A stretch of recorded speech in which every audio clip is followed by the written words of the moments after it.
నమస్తే బాబాయ్. నమస్తే. రైట్. అసలు ఏంటి సినిమా ఇండస్ట్రీకి సంబంధించి ఈ రోజు రేవంత్ రెడ్డి గారు పెద్దలందరితో కూడా ఒక సమావేశాన్ని ఏర్పాటైతే చేయడం జరిగింది. సో, అంటే ఇది ఎవరికి లాభం అంటారు? ఇది ప్రజల కోసం జరుగుతున్న మార్పు కోసం రేవంత్ రెడ్డి గారు ఇయాల తెలంగాణ రాష్ట్రంలో అతిపెద్ద police station command control and హ్మ్. కమిషనరేట్ ఆఫ్ తెలంగాణ హ్మ్. ఇక్కడికి వాళ్ళని పిలిపించిండు పోలీస్ స్టేషన్ కు. హ్మ్. మీ జరిగే సినీ వ్యవస్థ హ్మ్. బెనిఫిట్ షోలని సినిమాలని రకరకాల సినిమాలు చూపించుకుంటూ ఇలా బెనిఫిట్ పొందుతా ఉన్నారు. ఈ బెనిఫిట్ ఎవరైతే బెనిఫిట్ చేస్తున్నారో ప్రజల ద్వారా మీకు బెనిఫిట్ వస్తుందో ఆ ప్రజలకు చెందాలనా వద్దా, హ్మ్. మీరు తీసుకునే నిర్ణయాలు ప్రజలకు అనుకూలంగా ఉండాలనా వద్దా హ్మ్. అనే దాని మీదనే ఈ రోజు చర్చ జరుగుతా ఉన్నది. హ్మ్.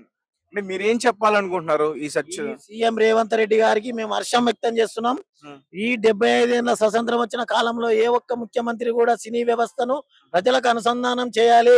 హ్మ్. ఇలా బెనిఫిట్ అంతా తీసుకున్నది ప్రజల నుంచి సినీ వ్యవస్థ. హ్మ్. సినీ వ్యవస్థ ఏం చేస్తుంది నీకు? ఒక వినోదాన్ని ఇస్తుంది. దాంట్లో ఎస్ ఉంటది, నో ఉంటది.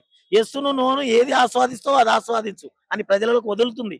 అలాంటి వదిలిన దాన్ని ప్రజలకు వదిలి నువ్వు తీసుకున్న బెనిఫిట్ హ్మ్. ప్రజలకు ఎంత మార్గంలో అందుతుంది, అందుతలేదా? హ్మ్. ఇది పూర్తిగా అందుతలేదు, ఇది మీకే అందుతుంది, కాదు ఇది బాబాయ్. ప్రజలకు అందాలని కాదు వచ్చిండు. కాదు. ఇప్పుడు వరదలొచ్చినా గాని, లేకపోతే ఇంకేమన్నా ప్రజా సమస్యలు ఇబ్బందొచ్చినా గాని రాష్ట్రానికి ఇప్పుడు సినిమా ప్రముఖులు కొన్ని కోట్లు ప్రకటిస్తున్నారు. సినిమా ఇండస్ట్రీ కూడా కొన్ని కోట్లు ప్రకటిస్తుంది.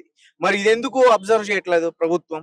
మీరేనండి, హ్మ్. మన తెలంగాణ రాష్ట్రానికి హ్మ్. అనావృష్టి జరిగే మార్పులు కొద్దిగా తక్కువ ఉంటాయి, నష్టాలు. హ్మ్. అనావృష్టి నష్టాలు తక్కువ. రీసెంట్‌గా ఖమ్మంలో జరిగింది. దానికి ఇక్కడ ప్రకటించారు మనకు గదా! అందులో అల్లు ఆంధ్ర అర్జున్ గారు కూడా ఉన్నారు గదా! అవును ఇచ్చారు.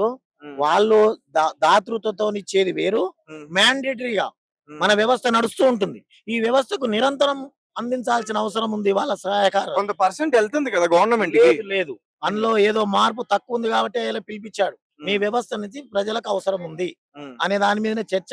ఆయన మేము పూర్తిగా హర్షం వ్యక్తం చేస్తున్నాం. అయితే అల్లు అర్జున్ గారు అరెస్ట్ అయిన తర్వాత ఇలాంటి నిర్ణయాలు తీసుకున్నారు. అంతకుముందు మరి ఇలాంటి నిర్ణయాలు ఎప్పుడు కూడా తీసుకోలేదు. ఎందుకు అనుకోవచ్చు? ఇప్పుడు ప్రజలలో మేల్కొల్పు ఏ విధంగా జరుగుతుందని కూడా ప్రజలు గమనిస్తారు, విలేకరులు గమనిస్తారు, వ్యవస్థ గమనిస్తది. హ్మ్. ఏ ఒక్కరు క్వశ్చన్ చేయని దగ్గరనే ముఖ్యమంత్రి దాకా రావాల్సి వచ్చింది ఆ క్వశ్చన్. హ్మ్. ఏం జరుగుతుంది ఇక్కడ? ఇంతసేపు అల్లు అరవింద్ విడుదల చేస్తురా అంటారు కానీ హ్మ్. చనిపోయిన వాళ్ళు ఎవరు, హ్మ్. వాళ్ళ కుటుంబ నేపథ్యం ఏంది, ఆ పిల్లగాని స్టేటస్ ఏంది, ఆ ఐద్య పరంగా హెల్త్ పరంగా స్టేటస్ ఏంది అని పరిశీలించి బులెటిన్ విడుదల చేసిన వాళ్ళు చాలా ఇప్పుడు తక్కువ. ఆ పిల్లగాడి తండ్రే చెప్తున్నాడు గదా! ఇంతవరకు మాకు అల్లు అర్జున్ టీమ్ బాగా సపోర్ట్ చేసింది. డైలీ హాస్పిటల్‌కొచ్చి చూసుకుంటున్నారు. సపోర్ట్ మెడికల్‌కి సంబంధించి. అలాగే రీసెంట్‌గా కూడా వాళ్ళు కొన్ని అమౌంట్ అయితే వాళ్ళకి ప్రకటించారు. మీకు అర్థమై ఉంటది. హ్మ్. ఖచ్చితంగా వాళ్ళు స్పందించాలి. లేట్ గా స్పందించారు అనేది నేను పత్రికా ముఖంగా చెప్తున్నా. హ్మ్. ఒక ముఖ్యమంత్రి స్పందించిన తర్వాతనే స్పందించడం జరిగింది. అది ఇప్పటికైనా స్పందించారు కాబట్టి వారికి ప్రత్యేక ధన్యవాదాలు. రేపు రాబోయే కాలంలో కూడా వ్యవస్థ నుంచి నిరంతర అభివృద్ధి కొరకు వాళ్ళ సహకారం ఉండాలనేది ఈ యొక్క సమావేశం ముఖ్య ఉద్దేశం. ఓకే. అంటే మీరేమంటున్నారు? అంటే ఇండస్ట్రీలో వేల వేల కోట్లు సంపాదించుకొని పెట్టుకుంటున్నారనుకుంటున్నారా? 100% హ్మ్. వాళ్ళు వేల వేల కోట్లు సంపాదించుకుంటారు. వ్యాపారమే. సినీ పరిశ్రమ అన్నారు. పరిశ్రమ ఏం చేస్తది? హ్మ్. ప్రజలను కాపాడది. ఒక హ్మ్. వ్యాపారం చేస్తది. వ్యాపారంలో కొంత పర్సెంట్ హ్మ్. సిఎస్ఆర్ కింద కంట్రిబ్యూట్ కింద గవర్నమెంట్‌లకి ఇవ్వాలి. అంటే ఎంత ఇస్తుంది అనే దాని మీద చర్చ జరుగుతుంది. అంటే ఇండస్ట్రీలో ఆ పరిశ్రమలో ఉన్న కొంతమంది ఇండస్ట్రీ కార్మికులు ఉన్నారు కదా! సినిమా కార్మికులు వాళ్ళు బాగుపడుతున్నారు అనుకోవచ్చు కదా! సినీ పరిశ్రమ కొంతమంది బాగు కోసమే ఏర్పడలే. హ్మ్. వాళ్ళ చుట్టూన్న పరిసరాలు బాగు చేయడానికి కూడా పరిశ్రమ ఏర్పడతది. హ్మ్. మీరది గమనించాలి. అందులో ఉన్న కంపెనీ పెట్టినాం. కంపెనీ సబ్బుల కంపెనీ చెప్తా. సబ్బుల కంపెనీలో పనిచేసేటోళ్ళకి సబ్బుల కంపెనీ వర్తించదు. ఈ సబ్బులు వాడుకుంటోళ్ళకి కూడా అవసరం పడాలి ఆ కంపెనీ.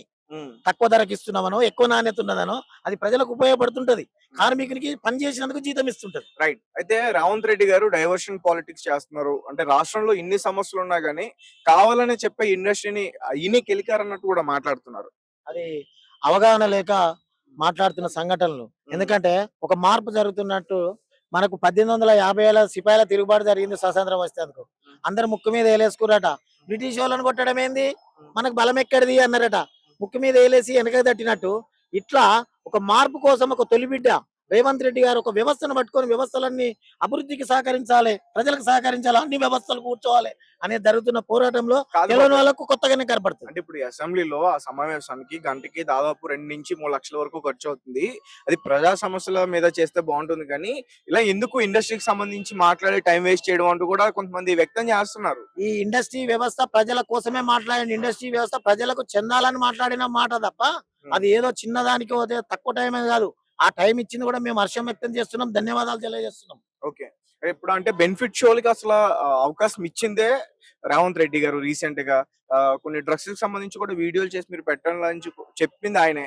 అవన్నీ కూడా జరుగుతున్నాయి కదా మరి. సంఘానికి, సొసైటీకి ఉమ్, మనకు నష్టం చేసే వ్యవస్థలో మీరు కూడా ప్రచారం చేసి ఉమ్, మత్తు పదార్థాలు వాడొద్దు, ఉమ్, మత్తు పానీయాలు వాడొద్దు, యువత పెడద్రోవబడుతుందని మీరు కూడా అడ్వర్టైజ్మెంట్లు ఇచ్చుకుంటేనే సినిమా నడపాలని చెప్పిండు. ఉమ్, మీరు వెనకట చూసి రోజు లేదో ఉమ్, న్యూస్ రీల్ అని ఇచ్చేది సినిమా కంటే మొదలు. ఉమ్, న్యూస్ రీల్, న్యూస్ అంటే వార్త, ఉమ్, అంటే వ్యవస్థలో ఏమి అవసరమో అది వేసిన తర్వాతనే సినిమా చూపెట్టాలి. ఉమ్.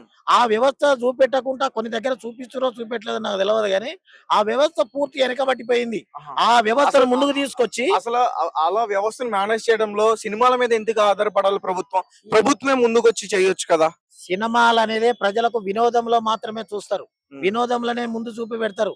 ఉమ్, ఇలా ఇక్కడ రండి, నేను ఒక మంచి మాట చెప్తున్నా, నేను ఉమ్, ఒక మ్యాండేట్ తీసుకొస్తున్నా అంటే శాసనసభల ద్వారా ఆయన మ్యాండేట్ తీసుకొస్తున్నాడు. ఉమ్, తీసుకురాను పోను కళాకారులు, కవులు, కళాకారులు మీరు ఈ రోడ్డు మీద గజ్జగా టేబుల్ పాట పాడినా 1000 మంది నిలబడతారు. ఉమ్, మనం ఎంతసేపు మాట్లాడి నిలబడకుండా ఉండొచ్చు కొంతమంది, కానీ గజ్జగట్టి పాట పాడితే కళాకారుని దగ్గర 100 మంది నిలబడతారు. ఆ కళాకారుని ద్వారానే ఇది చొప్పియాలి, ఈ ఉమ్. విషయాన్ని ప్రవేశపెట్టాలి, ఈ మెసేజ్ ని చేయాలి, ఒక వారధిగా పనిచేయాలి అనేదే చలనచిత్రం ద్వారా చేయాలనేది రేవంత్ రెడ్డి గారి యొక్క ముఖ్య ఉద్దేశం. రైట్. అంటే గతంలో ఆంధ్రప్రదేశ్ లో కూడా జగన్మోహన్ రెడ్డి గారు సినిమా ఇండస్ట్రీతో ఇదే విధంగా ఆయన మాట్లాడడం జరిగింది. దాని తర్వాత ఆయన ఓడిపోయారు. ఇప్పుడు కూడా రేవంత్ రెడ్డి గారు సినిమా ఇండస్ట్రీతో అలాగే మాట్లాడుతున్నారు. బట్ బయటకు వచ్చిన వార్త ఏంటంటే బెనిఫిషియల్ రద్దు, మేము మాట వెనక్కి తీసుకోమంటూ కూడా చెప్తున్నారు. మరి ఇతను కూడా ఓడిపోయే అవకాశం ఉందంటూ కూడా చెప్తున్నారు. ప్రజలు ఓటమి అంటే మీరే చెప్తున్నారు కదా ఖచ్చితంగా సినిమాల యొక్క ప్రభావం ఉంటుందని. మరి ఖచ్చితంగా ఉంటే ఆ ప్రభావం ఉంటే ఓడిపోయే అవకాశం ఉంటుంది కదా. సినిమా వాళ్ళ ప్రభావం ఏమని చెప్పినా సినీలో తీసే కథలు సొసైటీ మీద ప్రవేశపెడతాయని చెప్పాం. ఉమ్, కానీ సినీ పరిశ్రమ వాళ్ళే సినీ రాజకీయాలు చేస్తారని చెప్పలే నేను. ఎవరి అందులో కూడా రాజకీయ నాయకులు ఉన్నారు. ప్రజాస్వామ్యం ఎవరైనా రాజకీయ నాయకులు ఉండొచ్చు. ఉమ్, అబ్దుల్ కలాం రాజకీయ నాయకుడు కాలే, రాష్ట్రపతి అయిండు, సైంటిస్ట్. కానీ సినీ నాయకుడు రామారావు ముఖ్యమంత్రి అయిండు కావచ్చు, దానికి అడ్డమే వాళ్ళు లేరు. కానీ సినీ పరిశ్రమ వచ్చి రేవంత్ రెడ్డిని ఓడగొట్టేంత వ్యవస్థ కాదు. వాళ్ళు కూడా రేవంత్ రెడ్డికి వ్యతిరేకం కాదు. రేవంత్ రెడ్డి వాళ్ళను కోరుకుంటున్నారు. కాకుంటే కొద్దిగా ఎడమర్చి ఉండడం అనేది జరిగింది. ఆ నిద్రను నుంచి మత్తును మేల్కొల్ప చేసిండు రేవంత్ రెడ్డి గారు అనేది కూడా నేను తెలియజేస్తున్నా. రేవంత్ రెడ్డి గారికి మరొకసారి ధన్యవాదాలు తెలియజేస్తున్నా. అయితే కొంతమంది ఏమంటున్నారంటే అసలు ఇదంతా కూడా ఆంధ్ర వాళ్ళు ఉన్నారు ఇక్కడ, ఇండస్ట్రీ అంతా కూడా ఎక్కువ వాళ్ళే ఉన్నారు, వీళ్ళందరినీ తరిమేయండి అంటూ కూడా కొంతమంది రీసెంట్ గా చెప్పడం చూసాం. ఒక అడ్వకేట్ కూడా ఈ విధంగా మాట్లాడారు. అది ఎంతవరకు కరెక్ట్ అనవచ్చు? మీరు అంటున్నారు ఆంధ్ర తెలంగాణ అనేది ఇక్కడ అంటున్నారు, కానీ ఉమ్, ఆంధ్ర తెలంగాణ రెండు కలిస్తేనే ఈ రాష్ట్రం ఉంది, ఆ రాష్ట్రం ఉంది. ఉమ్, ఇక్కడ మంది ఉన్నారు, అక్కడ మంది ఉన్నారు. ముఖ్యులు అనుకుంటే వాళ్ళు అందరు ఉన్నారు, ఐఏఎస్లు ఉన్నారు, ఐపీఎస్లు ఉన్నారు. ఆ ఉమ్, వ్యవస్థను ఇట్లా తీసుకురాకండి. దీనికి నేను వ్యతిరేకం. మీరు అన్న ప్రశ్న అందరం కలిసే పనిచేస్తున్నాం. ఉమ్, ఆంధ్ర తెలంగాణ భేదం లేదు. ఇక్కడ తెలంగాణ వాళ్ళు తెలంగాణ కోసమే పాటుపడుతున్నారు. ఆంధ్ర బిడ్డ అయినా, ఉమ్, ఆంధ్ర బిడ్డ అయినా తెలంగాణ అద్భుతం అని చెప్తున్నారు. ఉమ్, అద్భుతం తెలంగాణ.